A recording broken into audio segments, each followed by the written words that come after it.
just make sure it's kosher. Lean on me like Bill Withers until you smell the roses.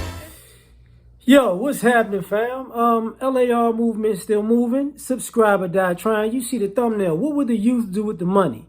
So there's this short of 50 Cent talking about his granddad coming home and giving his grandmother the check every time he got paid, and 50 Cent not understanding it when he was young. And as he got older, his granddad told him, listen, you didn't understand it because, you know, you were too young to, but I was giving her the check so she could see what we had. So I was making her responsible for us, so she didn't think that I was shorting her or the family if she wanted something or needed something. She had to see how much the mortgage, the lights, the food, how much she could work with out of the money that he was bringing home.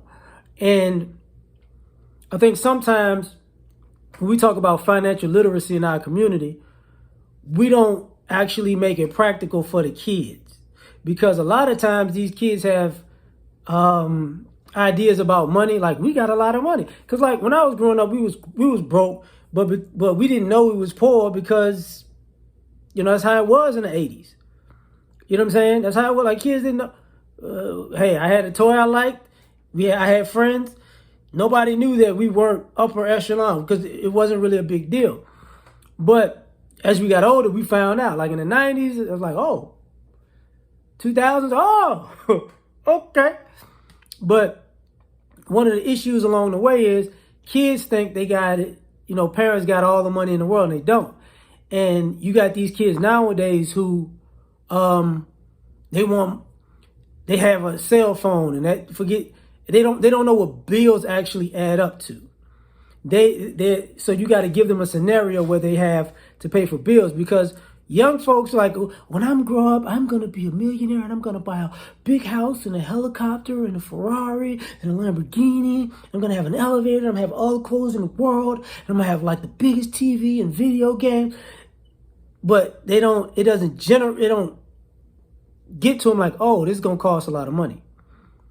You know, if I make $1 million, you're going to have, if you're in a state that doesn't have a state tax, you're probably going to take home $500,000 to $600,000, depending on where you at. So you got to give them that actual talk about money so they can understand that you don't, you know, if you were the head of the family and you were making this much money, what would you do? Because some kids just be selfish. I'm finally grown and I got money. I'm going to buy all kinds of sneakers and outfits and I'm going to be cool and I'm going to go to school. And then it's like, you going to do all that with the money? Yeah.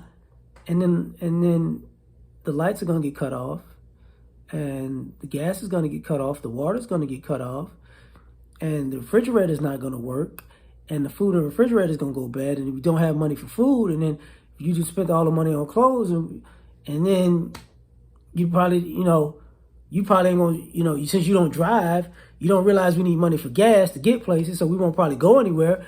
And then you're probably going to get evicted and put out on the streets, all because you just want to wear all the clothes in the world. Is it worth it? You got to have that conversation with the kids, and they'll be like,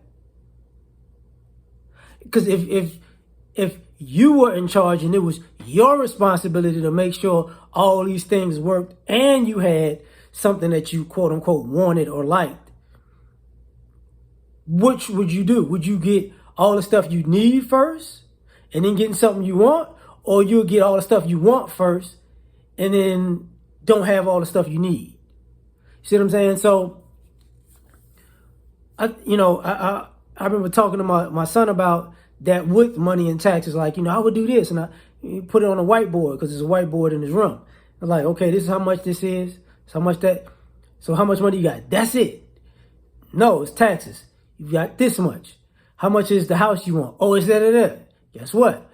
If you pay for this cash, that's how much you got. And you want the car. If you got to pay for the car you want, that's how much you got. But I want jewelry. I want this. That's this much. How much you got? And at the time, I remember my son didn't realize how quickly he was in the negative. Like, he's like, whoa. Yeah, it doesn't last forever if you don't use it correctly. It doesn't. If you use it silly, it's going to be gone, And what wound up happening is You know, it's like, okay, so I need to make more money. Because I remember having a conversation with my son about this. He's like, I just want to do what I want to do, and I want to be free, and I don't want to have to follow no rules. And I'm looking at him. I say, you know, it costs a lot of money to be free. He's like, what do you mean? I say, well, if you want to do what you want to do, then you're gonna have to have the money to do whatever you want to do and take care of all the things you need. That's a problem.